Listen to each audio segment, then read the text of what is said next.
수십 년 전 한 젊은 미국 여성이 평화봉사단의 자원봉사자로 가난한 한국을 위해 봉사했다. 이제 그 나라는 경제 강국이 되었고 그녀에게 감사의 표시를 보내기로 결정했다. 얼마 전 뉴욕타임즈에 실린 한 편의 기사에 미국인들이 감동의 눈물을 흘리고 있습니다. 1966년 당시 21살에 불과했던 미국의 한 젊은 여성은 평화봉사단의 일원으로 찢어지게 가난했던 한국으로 봉사활동을 떠나게 됩니다. 당시 한국은 북한보다 못 살던 시절이었습니다. 그로부터 50여 년이 지나 70대 중반이 된 그녀는 한국 정부로부터 상자를 하나 받고 울음을 터뜨리고 맙니다. 그녀를 울게 만든 이 상자에는 무엇이 담겨 있었을까요? 뉴욕타임즈는 그녀가 2년 동안 한국에서 봉사활동을 하면서 겪은 감동적인 일들과 한국으로부터 받은 상자에 대해 자세히 전하고 있습니다. 그리고 기사의 내용만큼이나 감동적인 수많은 미국인들의 댓글이 달리고 있습니다. 오늘은 뉴욕타임즈의 기사 내용과 댓글들을 소개해드리겠습니다. 1966년 시카고대를 졸업한 21살의 샌드라 네이선은 1968년까지 2년간 한국의 춘천에 있는 어느 작은 마을에서 평화봉사단의 자원봉사자로 여고생들에게 영어를 가르쳤습니다. 그리고 52년이 지나 한국 정부로부터 소포 상자를 받아들고는 울지 않을 수 없었습니다. 그 소포에는 코비드-19 서바이벌 박스라는 라벨이 붙어 있었습니다. 한국국제교류재단으로부터 이 박스를 받은 미국 평화봉사단 회원은 모두 514명으로 11월 초부터 속속 도착하고 있습니다. 샌드라 네이선은 올해 75세로 미국에서 폭발적으로 증가하고 있는 코로나 바이러스로 인해 외출조차 불안해하고 있는 상황이었습니다. 이제는 은퇴한 인권 변호사인 그녀는 이 상자는 마치 1968년부터 나를 향해 여행해온 것 같았다. 상자에는 무언가 마법 같은 것이 있었다. 한국 사람들은 아주 먼 곳에서 내가 괜찮은지 확인하고 싶어 했다. 나쁜 질병과 싸우기 위해 필요한 것을 내게 보내주면서 그들은 마치 나를 아끼고 책임지는 것처럼 행동했다. 라고 말했습니다. 수십 년 전에는 한국인들이 네이선 여사를 포함한 2,000여 명의 평화봉사단에 대해 비슷한 감정을 느꼈을 것입니다. 1966년부터 1981년 사이에 미국의 젊은이들이 교사와 의료 종사자로 근무했을 때 한국은 전쟁이 남긴 질병과 독재, 가난으로 고통받는 제3세계 국가였습니다. 그러나 한국은 이제 세계에서 가장 부유한 나라 중 하나이고 코로나 바이러스 팬데믹에 대한 대응은 다른 나라들의 모범으로 받아들여지고 있습니다. 지난 10월 정부가 운영하는 한국국제교류재단은 그 옛날 미국 젊은이들의 은혜를 일부라도 보답하기 위해 514명의 전직 평화봉사단원들에게 코비드-19 생존 박스를 보내고 있습니다. 한국국제교류재단 이근 이사장은 박스에 쓴 서원에서 우리는 평화봉사단으로부터 받은 도움에 매우 큰 감사를 표한다면서 그 후 한국은 경제적 돌파구를 마련했다고 감사의 인사를 전했습니다. 샌드라 네이선은 인터뷰를 통해 당시 춘천의 모습을 정확하게 기억하고 있었습니다. 춘천 주변은 아름다웠다. 소나무는 우아했고 진달래는 봄에 언덕을 뒤덮었다. 하지만 거리는 대부분 흙길이었다. 아이들은 신발도 없이 돌아다녔고 밤에는 천장으로 쥐들이 뛰어다녔다. 그리고 상하수도는 거의 존재하지 않았다. 자원봉사자들 사이에서 항상 논쟁이 있었다. 휴지가 없었기 때문에 타임지와 뉴스위크 중에서 어떤 것이 더 좋은지에 관한 것이었다. 매우 추운 겨울에도 학생들은 코트를 입지 않았다. 아마도 코트를 갖고 있는 사람은 아무도 없었을 것이다. 그녀가 근무하던 시절 북한은 미군 함정 푸에블로우를 납포하고 무장공비를 침투시켜 청와대 공격을 시도하기도 했습니다. 또한 그녀가 기억하는 춘천의 겨울은 혹독했습니다. 아침에 일어나면 얼음을 깨서 녹인 후 씻어야 했고 교실에는 숯불을 떼는 난로가 있는 슬프고도 징글맞은 곳이었다고 회상하고 있습니다. 그리고 제자들에 대한 기억도 생생합니다. 네이선은 어려운 환경에서도 영어를 배우기 위해 열심히 공부하는 여고생들과 강한 감정적 유대감을 형성했습니다. 어느 날 그녀는 가난하고 허약한 여학생의 기생충 치료를 위해 미군 의사에게 데려간 적이 있는데 며칠이 지난 후 그 소녀의 어머니는 학교로 찾아와 네이선에게 선물을 내밀었습니다. 그 어머니의 손에는 회색 깃털이 아직 붙어 있어서 이제 막 나온 듯이 보이는 따뜻한 달걀이 몇 개 있었습니다. 당시 계란은 매우 귀한 것이었고 네이선은 그 소녀와 어머니에게 절실하게 필요했을 그 계란을 받아들고는 눈물을 흘렸다고 회상하고 있습니다. 뉴욕 타임즈는 기사를 통해 아이러니하게도 이제 상황은 역전됐고 미국에 거주하고 있는 네이선은 코로나 팬데믹으로 어려움에 처해 있다고 전하면서 반면 한국은 코로나 팬데믹에 가장 잘 대처하고 있는 국가 중 하나라고 설명했습니다. 한국국제교류재단으로부터 소포를 받은 네이선은 소포를 받은 순간의 감동을 간직하기 위해 일주일 후에야 소포를 개봉하고는 깜짝 놀랐습니다.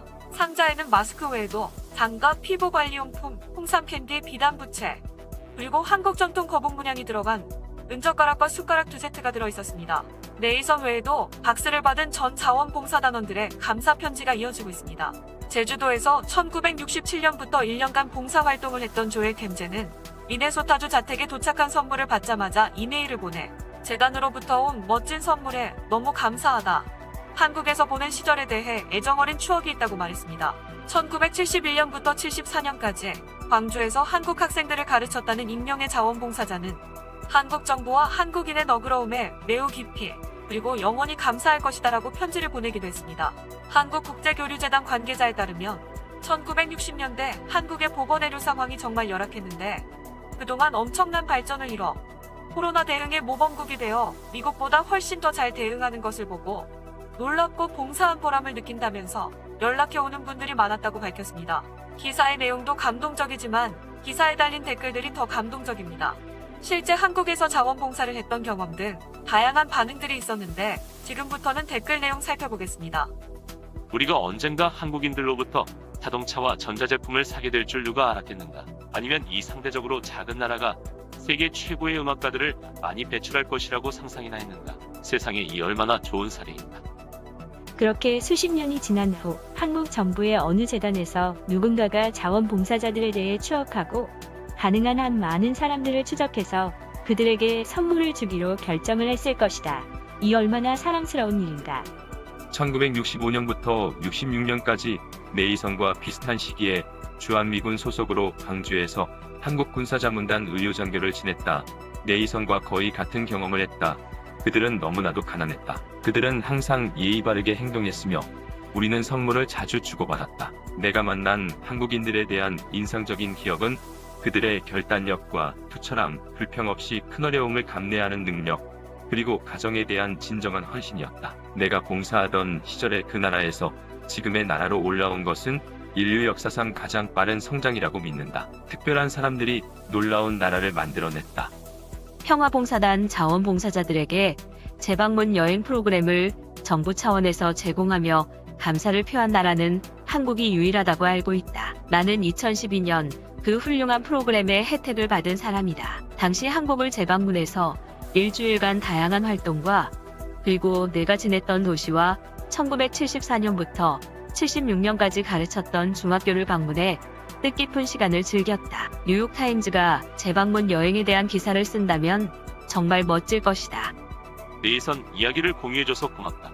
나는 미국에 살고 있는 70세의 한국인인데 이 기사를 읽으면서 눈물을 흘렸다. 나는 그 힘든 시간들을 살아왔다. 회복되기까지 아주 길고 힘든 시기였다. 우리 스스로 일어설 수 있도록 도와준 모든 미국인들, 군복무자, 평화봉사단, 미국 정부에 감사드린다. 고마워. 나 역시 한국으로부터 감사함이 담긴 코비드-19 서바이벌 박스를 받았다. 나는 1977년부터 79년까지 그곳에서 영어를 가르쳤다. 대한민국이 이렇게 발전한 것이 자랑스럽다. 그리고 우리는 지금 그들에게서 교훈을 배우고 있는 사람들이다. 한국에서 샌드라 네이선과 함께 한 친구이자 동료 평화봉사단 자원봉사자로서 나는 그녀의 따뜻한 마음과 한국 사람들의 이 아름다운 우정과 사랑의 행동에 대해 깊은 감사를 느끼고 있다. 그 이후로 세상이 어떻게 변했는가? 지금 우리가 한국 사람들로부터 배울 수 있는 것이 얼마나 많은가? 우리 미국인들은 귀를 열고 듣는 것이 좋을 것이다. 나는 미육군에 있는 동안 몇 년 전에 한국에서 1년 동안 근무한 적이 있다. 한국인들보다 더 똑똑하고 친절한 사람들은 찾기 어려울 것이다. 그리고 그들의 문화는 끝없이 매혹적이다. 한국 정부는 6.25 참전용사들을 기리는 영상물을 계속 만들었고 그들이 볼 수 있는 곳에 설치하는 등 비용을 아끼지 않았다. 만약 미국 정부가 내 세금을 그렇게 품위 있게 사용한다면 나는 매우 자랑스러울 것이다. 나는 46살이고 한국에서 태어나 뉴욕시에서 자랐다. 아버지와 어머니는 각각 1939년과 1948년에 태어났고 나는 두 언니와 함께 자라면서 따뜻한 밥에 얼마나 감사해야 하는지에 대해 하루도 빼놓지 않고 들어야 했다. 한국전쟁에 피폐한 기간 동안 우리 부모님은 하루에 한 주먹의 냉동쌀을 먹는 것을 행운으로 여겼다. 가장 부유한 아이들만이 달걀을 먹을 수 있었다. 그래서 나는 이 기사를 읽고 부모님이 겪었던 고난의 모든 순간들이 밀려왔다. 우리는 우리나라에 희망을 줄 수 있는 무언가를 준 이타적인 평화봉사단 자원봉사자들에게 정말 믿을 수 없을 정도로 감사하다. 그것은 현재 우리가 처해 있는 엄청난 혼란에도 불구하고 우리가 돌려줄 수 있는 작은 방법들을 찾아야 한다는 것을 상기시킨다. 이렇게 훈훈한 사연을 함께 해줘서 감사하다. 우리 아빠도 그 박스를 받았어요. 아빠는 매우 행복해했어요. 정말 즐거운 이야기입니다. 나도 평화봉사단의 일원으로 눈물을 흘리고 있고 시간을 거슬러 올라가게 되었다. 우리는 우리의 일이 더 큰 선을 위한 것이라고 믿었고 거의 30년이 지난 지금 나는 그것이 사실이라고 믿고 싶다. 그녀가 받을 수 있는 얼마나 멋진 선물인가. 나는 콩고에서 활동했고 그래서 내가 지금 콩고민주공화국은 아프리카의 강국이라고 쓸 수 있었으면 좋겠다. 그곳에서 일하고 살았던 모든 자원봉사자들의 노력으로 지금 콩고인들이 더 잘 살고 있다고 믿고 싶다. 네이선과 자원봉사자들께 감사드립니다. 나는 1971년 춘천시에서 태어났습니다. 어쩌면 우리 부모님이 당신을 만났을지도 모르겠네요. 우리는 힘든 시간을 보냈지만 당신이 심어준 용기 덕분에 이겨낼 수 있었습니다. 다시 한번 감사드려요. 너무나도 동감한다. 나는 같은 시기에 그곳의 군대에 있었다. 나는 한국 사람들이 얼마나 열심히 일하고 얼마나 좋은 사람들인지 잘 알고 그들에게 감명을 받았다. 그들의 업적은 가장 인상적이고 그럴만한 자격이 있다. 내 학생 중 한 명은 서울에서 교직을 맡아서 28년째 그곳에 있었다. 그녀는 한국 남자와 결혼해 현재 가정을 꾸리고 있다. 나는 가끔 그에게서 이메일을 통해 소식을 듣는데 그 내용 중 하나는 한국인들의 거의 절대적인 교육과 교사들에 대한 존중에 관한 것이다. 한국인들의 친절과 따뜻함도 그의 메일 속에서 전해진다. 내가 가장 아끼는 제자가 자신의 봉사를 소중히 여기는 한국에서 가르치고 있다는 것이 행복하다. 그리고 샌드라 네이선, 잘했어. 너를 내 동료라고 부르는 것이 자랑스럽다. 인류에게 아직 희망이 있다는 것을 재확인해줘서 고맙다. 하지만 우리가 해야 할 일이 아직 더 많다. 정말 아름다운 이야기야. 세상의 모든 끔찍한 뉴스에도 불구하고 이 이야기는 우리 모두에게 긍정적인 희망을 준다. 댓글도 눈물이 난다. 현재 미국에서는 하루 20만 명에 육박하는 확진자가 쏟아져 나오고 있습니다. 고령자들은 불안에 떨며 외출도 자제하는 상황이고 사태는 점점 악화되고 있습니다. 열악했던 한국 땅에서 교육과 의료 자원 봉사 활동을 펼쳤던 그들에게 한국 정부는 작지만 값진 선물을 안겼습니다. 그리고 그 선물의 값어치보다 더한 감동을 미국인들에게 안겨주고 있습니다. 올해는 코로나 여파로 중단됐지만 그동안 한국도 코이카 해외봉사단을 중심으로 수많은 젊은이들이 해외 각지에서 열악한 환경 속에서도 봉사활동에 나서고 있습니다. 50여 년 전 샌드라 네이선이 그랬던 것처럼 한국 젊은이들의 봉사활동으로 시간이 지난 후 그 지역의 상황이 조금이나마 개선됐으면 하는 바람입니다. 그리고 샌드라 네이선과 2000여 명의 미국 자원봉사자들 다시 한번 진심으로 감사합니다. 지금까지 힐링타임이었습니다.